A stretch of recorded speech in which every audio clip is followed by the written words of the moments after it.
Aussi rude que l'hiver, par Quentin Clément. Partie 15. Résumé de la situation. Durant le pillage de la capitale Indus par le clan Goëth, Dalos, le roi Goëth, a tué Glorgeur, souverain des Indus, laissant le pouvoir vacant à Yurgad, champion du clan, en attendant la désignation d'un nouveau roi. Au combat, Arella a tué Kjurgod, le père d'Argor avec qui elle vivait une idylle secrète. Mais malgré son serment de venger la mort de son père, le jeune Goëth a épargné la vie de la femme qu'il aimait après l'avoir vaincu. Kiliam, l'ancien guerrier Vidial rejeté par sa femme après la mort de leur fils dans un duel d'honneur, a été témoin des exactions commises par le clan Kriagos envers son peuple et décidé de fomenter une rébellion. Après avoir pillé une caravane transportant les impôts du clan, il a envoyé plusieurs hommes fidèles à sa cause en territoire Goëth pour acheter de quoi armer une troupe. Ayant dû envoyer des guerriers en renfort pour soutenir l'effort de guerre contre les Mineros, Vidial n'est presque plus défendu, alors que la cargaison d'armes rejoint la ville. Le soulèvement est pour ce soir. Dans la guerre entre Kriagos et Mineros, Kolgar, le roi Kriagos, a nommé son ancien champion, Farkas, chef de la ville de Rorik, afin de l'éloigner des champs de bataille et de l'empêcher de gagner en influence. Mais après sa défaite face aux Fianna à Zigur, le roi est rentré à Rorik et la tension entre les deux hommes est de plus en plus palpable. 15e jour du mois du Sorbier, village de Vidial, territoire Kriagos. La nuit était tombée. Comme prévu, la taverne vit beaucoup de braves passer, vêtus d'une large cape, pour récupérer leur armement et le ramener, dissimulé, chez eux. À présent, le peuple de Vidial était armé et prêt à passer à l'action. Nulg, Irgid et Arder purent vite s'apercevoir que leurs compagnons n'avaient pas attendu bêtement leur retour. Tout était déjà organisé. Leur mission avait permis d'armer une 50aine de guerriers, mais tout avait été mis en œuvre pour gonfler ce chiffre. En secret, des armes avaient déjà été fabriquées. Pieds de chaise décorés de clous, pics taillés dans le bois. La consigne avait été que chaque Vidial soit armé, peu importe avec quoi. Aucune de ces armes n'était correcte, la plupart allaient casser durant le combat, mais au moins chacun avait de quoi se battre. Des groupes avaient été formés, un plan avait été mis au point, une carte de la ville tracée avec des points stratégiques indiquant les différentes rondes des gardes. Une brève réunion entre les différents chefs de groupe pour se rappeler des détails de la stratégie et tous purent se mettre en place. Kaïdar était le chef d'un groupe dénommé Chasseurs. La gloire du clan Vidial avait autrefois été celle de ces chasseurs qui concouraient ensemble sur l'habileté à se déplacer en forêt et à piéger du gibier. Il y avait énormément d'hommes dans cette ville qui vivaient de cette pratique. Il était donc dommage de ne pas en tirer quelques avantages. Le pas léger et le corps dans l'ombre, les groupes chasseurs prenaient en main la première phase du plan. Connaissant les chemins empruntés par les gardes, leur but était de leur tendre des embuscades silencieuses afin d'en réduire au maximum le nombre avant le déclenchement de la bataille. Archers émérites, leur plan était de tirer une salve sur le groupe de garde qu'ils attendaient, blessant ceux mal protégés pour qu'immédiatement après ils puissent fondre sur l'adversaire afin de l'exterminer aussi vite que possible. Le tout devait être fait sans qu'un Kriagos ne puisse donner l'alarme. Ceux qu'ils attendaient étaient 4. Cachés au coin de ruelles, ils purent voir s'avancer les guerriers Kriagos, calmes, insouciants.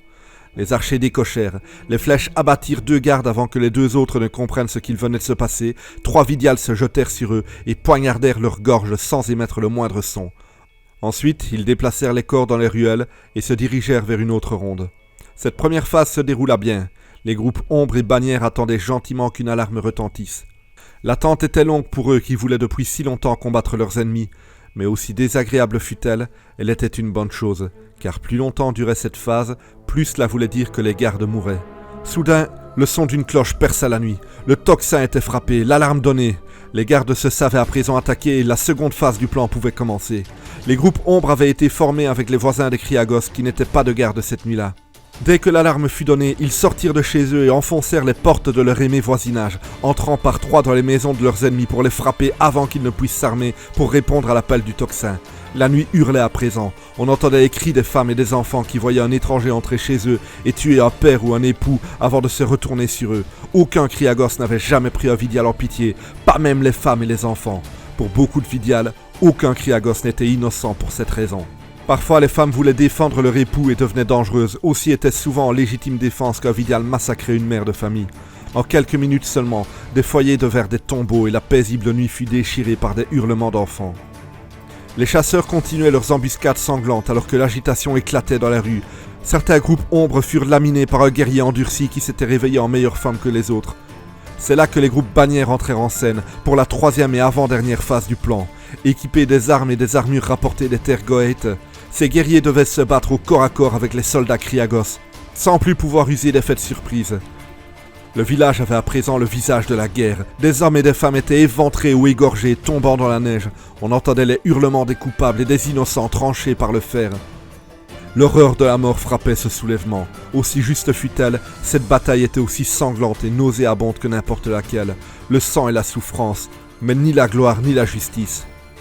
Rassemblés en petits groupes, les gardes tentaient de lutter désespérément, tombant dans des embuscades des groupes chasseurs ou sous les épées des bannières.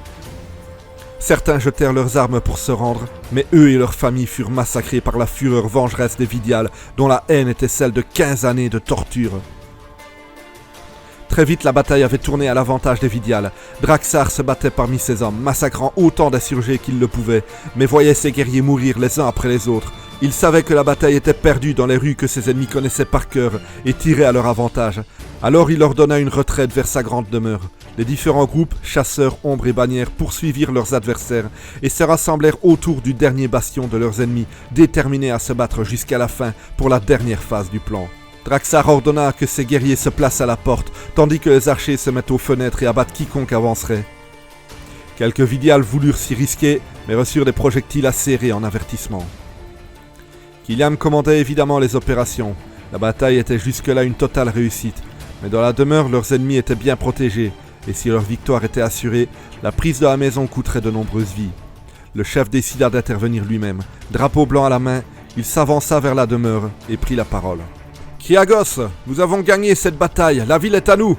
Il n'est pas nécessaire que plus d'hommes meurent aujourd'hui. »« Ferme ta gueule !» hurla Draxar. « Nous sommes protégés, tous ceux qui avanceront seront criblés de flèches, alors va baiser ta pute de mère au lieu de faire des menaces en l'air !»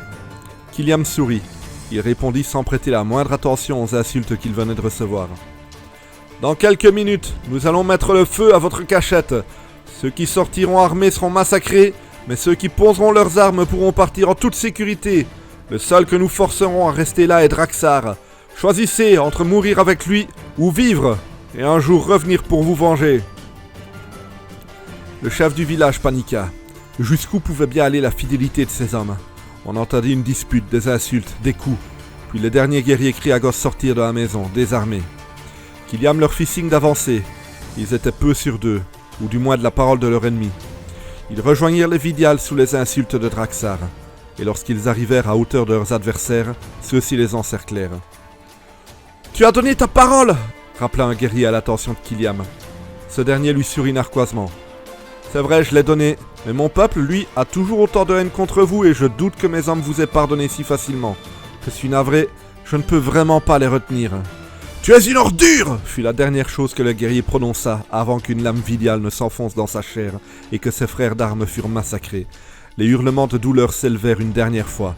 Le sang coula et gicla sur les visages furieux de ceux qui réclamaient vengeance, et le calme de la nuit retomba. Draxar sortit en trompe de la maison, l'épée à la main, chargeant seul la centaine de guerriers qui encerclaient la demeure. Une flèche plantée dans sa cuisse ralentit sa course. Une seconde pile dans l'œsophage le fit cesser, et une dernière dans l'épaule lui fit lâcher son arme. Hector s'approcha de lui. « Vous avez volé ma ville !» chuchota le chef de Vidial en souriant. « Mais je conserve la fierté de mourir en guerrier. »« Tu ne mérites pas une telle mort, » répondit Hector en le faisant trébucher. Draxar tomba lourdement au sol. Sa respiration était douloureuse et du sang était expulsé de sa bouche. Hector défit sa ceinture et sortit son membre viril. « Les Vidiales sont des guerriers que tu as traités en esclaves. Aujourd'hui, voilà quelle mort tu mérites. » Et le patron de la taverne laissa couler sur Draxar un fin filet d'urine qui devint vite un jet puissant. Un jeu sadique et humiliant. Le chef Kriagos mourut lentement de ses blessures, la pisse dégoulinant sur son visage, pénétrant sa bouche et ses yeux jusqu'à ce qu'il rende son dernier râle. Ce n'était pas une mort de guerrier, c'était une fin humiliante et honteuse. Pas celle d'un homme, ni même celle d'un animal, mais celle que Draxar méritait, crever dans la pisse. Lorsqu'il eut terminé, Hector remonta son pantalon et rattacha sa ceinture avant de se tourner vers Killiam. « Que faisons-nous maintenant ?» La nuit était calme. Il avait démarré et mené cette révolution, et à présent qu'ils avaient vaincu, personne n'osait dire un mot. 15 années d'esclavagisme, d'humiliation, de tyrannie, de pauvreté, tout cela était révolu. Peut-être n'en avait-il juste pas encore conscience, tant tout cela avait semblé impossible à peine un mois plus tôt. Les Kriagos ont perdu cette bataille, mais ils vont pas en rester là, prévint Kiliam. Bientôt ils renverront leurs armées pour reprendre nos terres. Demain nous bâtirons de nouvelles défenses et enverrons des émissaires aux Tuat, aux Delians, aux Goeth, afin de leur proposer des alliances. Mais cette nuit, nous reprenons ce qui nous appartient.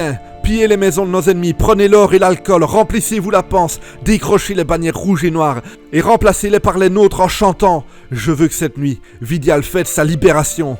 Et lorsque les Kriagos reviendront, nous serons prêts à les accueillir. Et ces guerriers se mirent à hurler ensemble. Ils venaient soudainement de prendre conscience de ce qui était arrivé. Ils allaient pouvoir faire la fête, et le lendemain leur ventre ne serait pas vide, et ils auraient encore de quoi nourrir leur famille. Les armes et les armures de leurs ennemis allaient encore renforcer leur puissance militaire et faire d'eux un véritable clan de guerriers comme ils l'étaient autrefois. Mais Hector ordonna le silence. Les gens se calmèrent, interpellés par l'attitude sérieuse du tavernier. Une fois que tous se turent, il avança vers Kiliam et posa un genou à terre.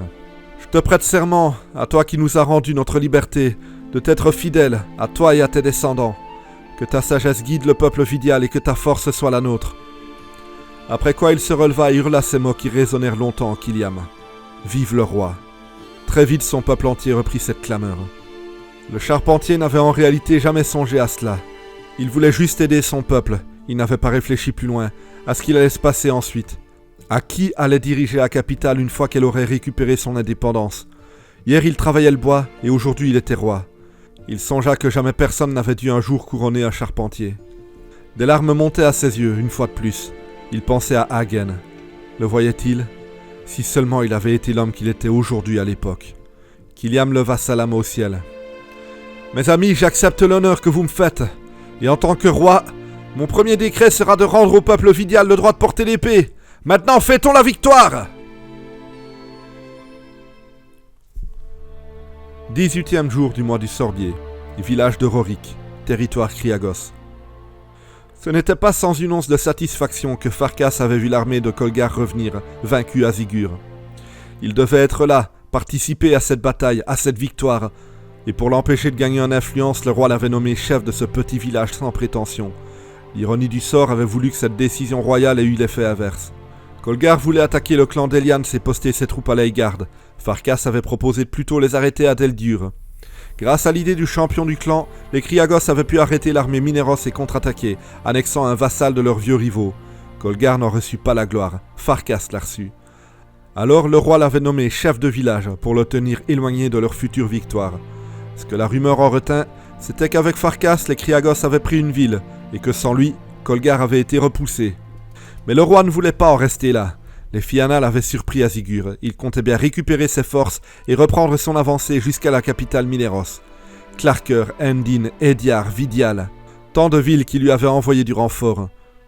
Tous les guerriers portant le saillon rouge et noir voulaient participer à la bataille qui s'annonçait et qui établirait une fois pour toutes l'hégémonie Kriagos sur les terres du Nord. Kolgar ne comptait même plus ses guerriers tant les volontaires qui passaient les portes de Rorik chaque jour étaient nombreux. Farkas était chargé de gérer cette ville prête à exploser, et il le faisait correctement. D'une main de fer, il punissait gravement les fauteurs de troubles.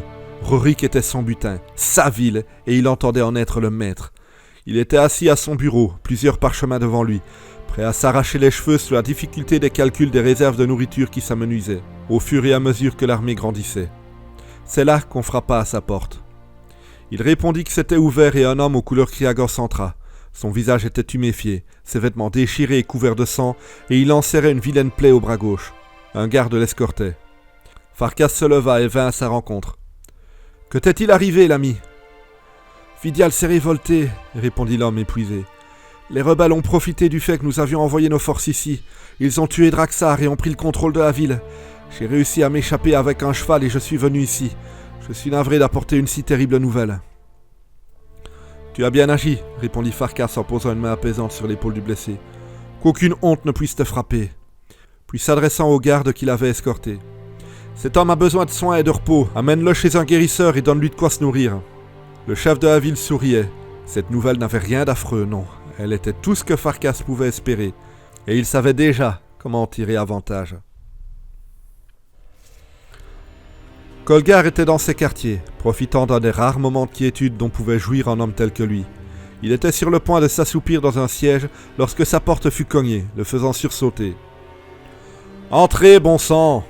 Farkas obéit et se présenta à son roi. « Qu'est-ce que tu viens foutre ici ?» s'impatienta Kolgar. « Je viens de recevoir une bien malheureuse nouvelle, » répondit le chef de Rorik en feignant l'embarras. « Vidial s'est révolté et nos hommes ont été massacrés. »« Quoi ?» Kolgar sauta de son siège, les dents serrées. « Les valeureux guerriers qui protégeaient la ville sont pour la plupart venus se joindre à ton combat contre les Mineros, » expliqua Farkas. « Les familles qu'ils ont fondées là-bas ont été massacrées, nos bannières brûlées, et bientôt, les nôtres réclameront vengeance. En vérité, ils ne savaient rien de ces faits. Ils les inventaient afin d'accentuer la gravité de la situation. Pourtant, sans le savoir, ils n'énonçaient que des vérités. « Bande de pourriture suceuse de merde !» hurla Kolgar à l'attention du clan Vidial. « S'ils pensent que nous allons les laisser nous prendre nos droits sur leur vie, ils se trompent !»« Et les bêtes ne craignent pas les hommes, » répondit Farkas. « Nous devons rappeler à nos vassaux que nous sommes des bêtes sauvages et qu'eux doivent nous craindre. Et nous allons le faire. Par tous les dieux de toutes les guerres, cette révolte va être la dernière. Je ferai en sorte que personne n'oublie jamais le destin des révolutions, du sang et des cendres. Nous allons prendre un quart de nos hommes, incluant ceux originaires de Vidial, et nous allons brûler cette foutue ville. Notre colère sera pire que celle des dieux. » « Je me serai joint à toi avec grand plaisir dans ce combat, » reprit Farkas. « Mais je suis chef de Rorik aujourd'hui.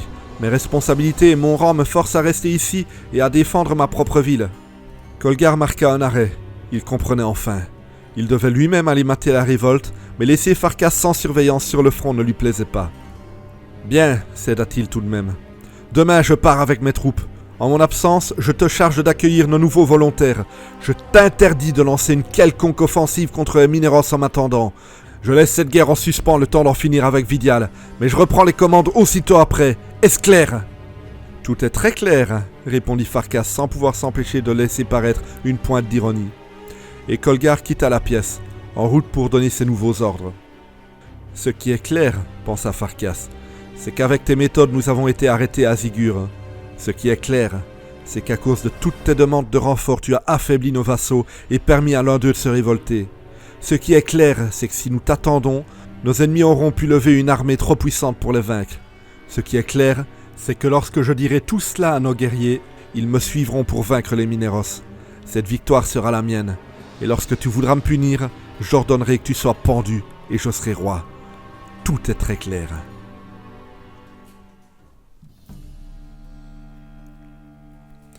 18e jour du mois du Sorbier, capitale Goeth. Beaucoup de gens se demandaient pourquoi le roi Dalos avait organisé ce rassemblement de guerriers, alors qu'ils étaient revenus de la capitale Indus depuis plus d'une semaine. La victoire avait déjà été fêtée, et déjà les réserves de nourriture diminuaient. Ce banquet n'avait pas de réelle bonne raison selon la plupart des invités. La vérité était que le roi Dalos suspectait Tilga de s'être retourné contre lui. Le druide s'était opposé à la guerre et finalement les faits lui avaient donné tort. Depuis, lui et le roi étaient en conflit, et Dalos craignait que ce conflit ne lui fasse perdre en influence. Tilga allait bientôt revenir de la réunion des druides. Nul doute qu'il allait faire circuler ses discours anti-guerre dans le peuple. Des pacifistes parmi les Goeth, on aurait tout vu. Ce rassemblement était une idée de Tara, la magnifique épouse de Dalos, habile politicienne dotée d'une capacité à rester calme que jamais le roi ne pourrait égaler. Chaque homme ou femme qui avait participé au pillage ou qui y avait perdu quelqu'un fut convié à ce banquet afin de les encourager à rester des guerriers, à mépriser la faiblesse et leur rappeler pourquoi les sacrifices faits à la guerre étaient indispensables. Et surtout, qu'il fallait se préparer à un nouveau conflit qui arrivait. La rumeur d'une bande de brigands ravageant le sud était parvenue jusqu'à eux. Des hommes plus puissants que des ours qui s'attaquaient à des villages entiers et à qui aucune armée ne résistait, et qui dévoraient vives leurs victimes, qu'elles soient hommes ou femmes, vieillards ou enfants. Il était difficile de savoir combien de personnes participaient à cette fête exactement. La grande salle de la capitale était pleine. On avait dû faire construire de nouvelles tables et puiser sans compter dans les maigres réserves. Il faisait nuit noire, aussi le bâtiment était sombre, éclairé par de très nombreuses bougies et réchauffé par d'immenses bacs de braise placés un peu partout. Les musiciens accompagnaient les chants des bardes qui avaient reçu pour consigne de n'entonner que des histoires de guerre et de victoire. La musique, parfois dansante et parfois mélodieuse, luttait pour se faire entendre dans le brouhaha des rires gras, des conversations vantardes et des chopes que l'on entrechoquait. Seulement quelques-uns s'arrêtaient parfois pour prêter attention à une mélodie particulière ou un passage d'une histoire qu'ils aimaient. Argor était là, évidemment. Tout le monde savait que lors de sa première bataille, il avait vu son père être égorgé par une fille de son âge.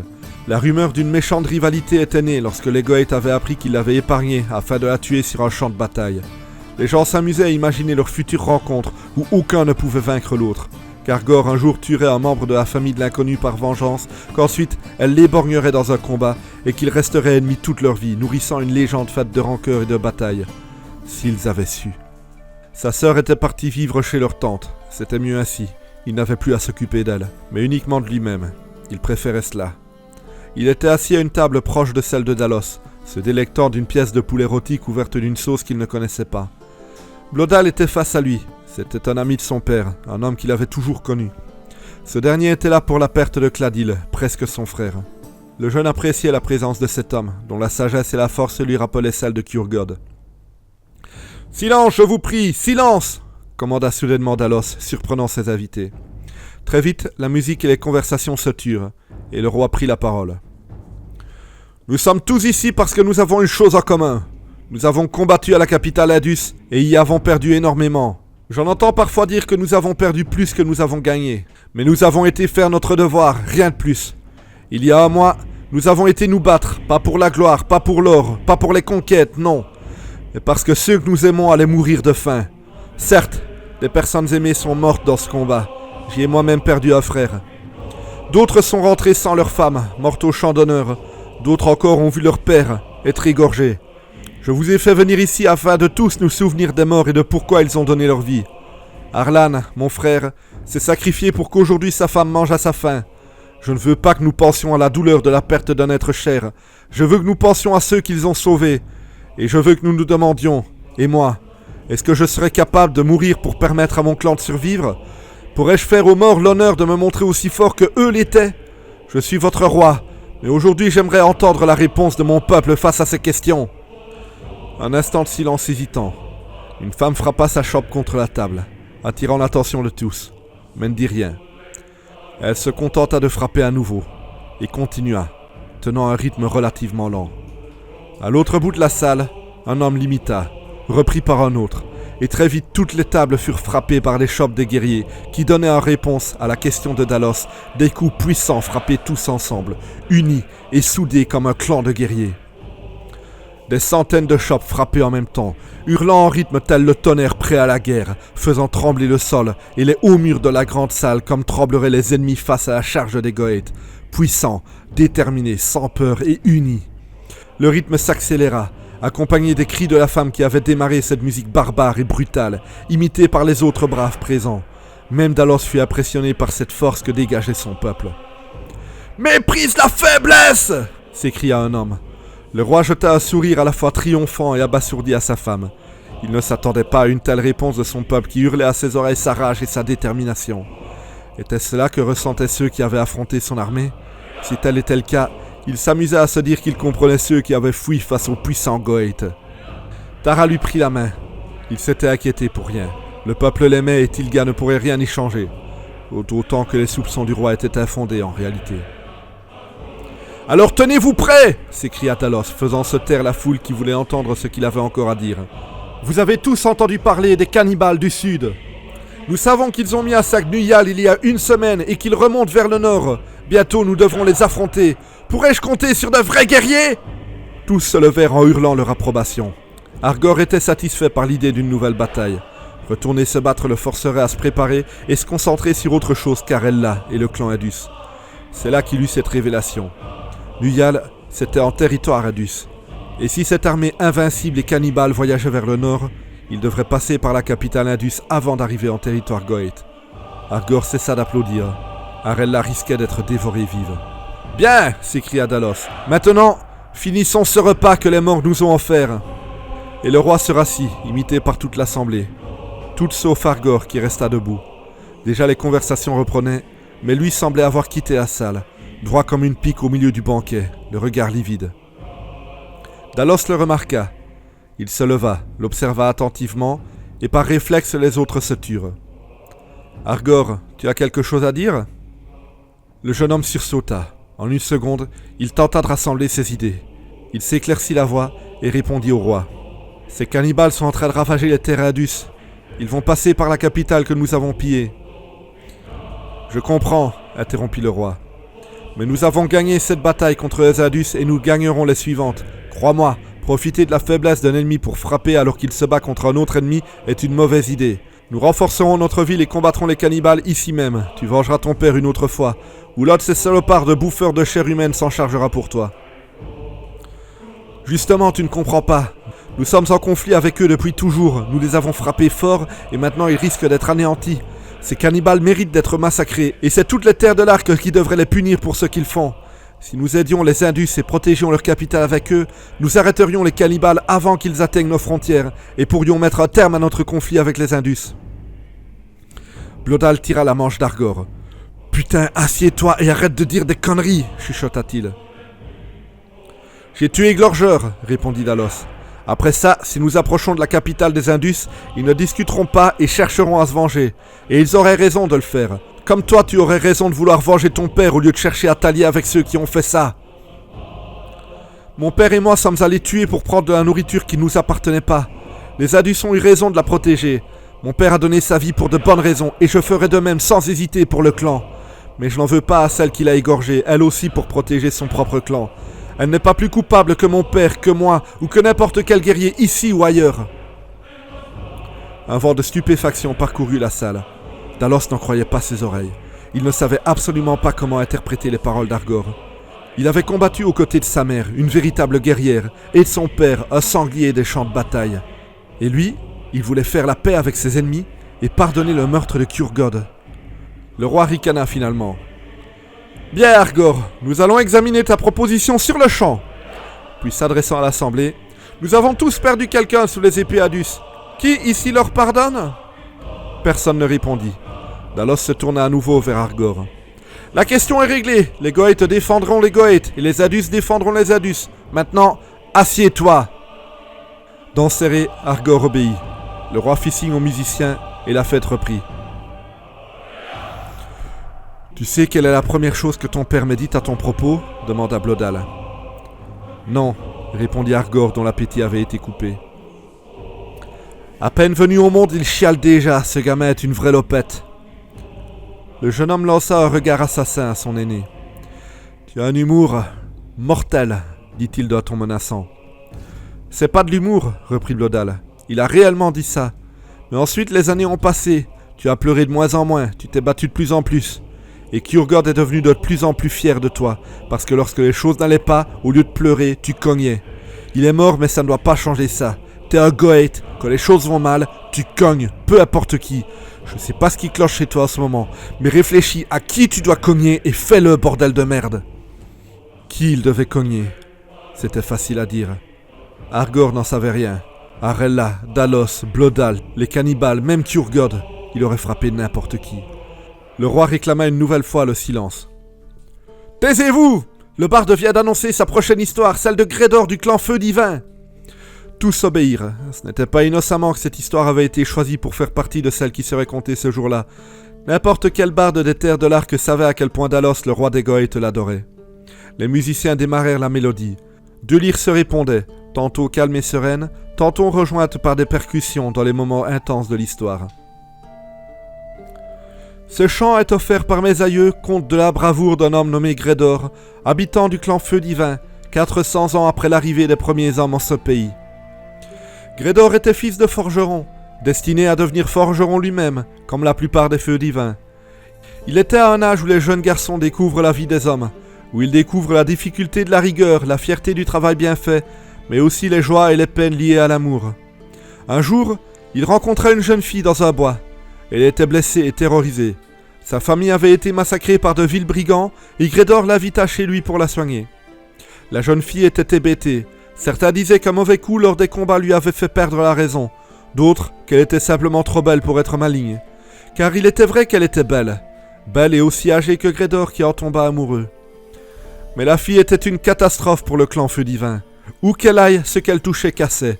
Lorsqu'on lui promettait du travail, elle le perdait aussitôt, et venait ensuite se réfugier en larmes dans les bras de Grédor dont elle partageait l'amour.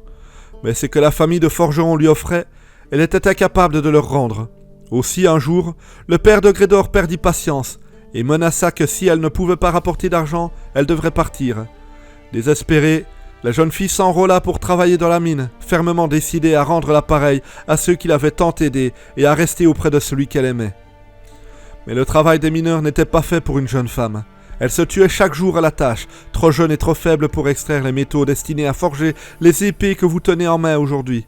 Un jour, alors qu'on avait bloqué l'accès à un gisement d'or dangereux, elle brava l'interdit, pensant extraire l'or et prouver à tous qu'elle était capable de grandes choses. Mais les dieux n'avaient pas autant de compassion que Grédor, et ils firent provoquer un éboulement. 30 mineurs, pères de famille, trouvèrent la mort par la faute de la jeune fille. Elle fut jugée et condamnée à mort par un tribunal qui la méprisait déjà. Le clan Feu Divin était entier d'accord. La fille devait mourir. Mais Grédor, lui seul, ne l'acceptait pas. Fermement décidé à sauver celle qu'il aimait, il prit les armes, seul, prêt à affronter tout son clan. Il était trop jeune pour faire la guerre, mais voulait la faire tout de même. Il aimait cette fille et aurait préféré mourir plutôt que d'avoir se faire tuer sans rien faire. Alors le jour de l'exécution, il empêcha son clan de faire ce qui avait été décidé. D'un tir d'arc magistral, une flèche perça le front du bourreau chargé de tuer la jeune fille. Grédor sauta dans la foule, assassinant les gardes qui se tenaient entre lui et elle. Se battant comme tous les démons, il arriva jusqu'à sa bien-aimée et la libéra de ses liens. Mais ils furent encerclés par le clan en colère qui réclamait le sang de la jeune étrangère. Ils étaient des centaines, et lui était seul, faisant face à tous l'épée à la main, prêt à tuer et prêt à mourir. Pour sauver celle qu'il aimait, il se jeta à corps perdu dans la mêlée. Mais une fois encore, les dieux n'eurent pas autant de compassion que lui, et un coup de lance le frappa au ventre. Il tomba à côté de celle qu'il aimait, elle aussi mortellement blessée. Les deux amants auraient pu pleurer tant leur histoire était dramatique, pourtant ils se sourirent. Elle lui prit la main, car même s'ils allaient mourir, elle savait qu'il était revenu pour elle. Et lui n'avait aucune peur de la mort, car au moins allait-il quitter ce monde, sa main dans celle de la femme qu'il aimait. Ainsi se termine cette bien triste histoire qu'aime tant votre roi, dont la passion pour les histoires d'amour m'étonne parfois. Dalos se leva à nouveau et frappa du poing sur la table. « Ce n'est pas une histoire d'amour, répondit-il, un sourire aux lèvres. C'est une histoire de guerre et de force, l'histoire d'un gamin qui a fait face seul à l'entièreté de son clan.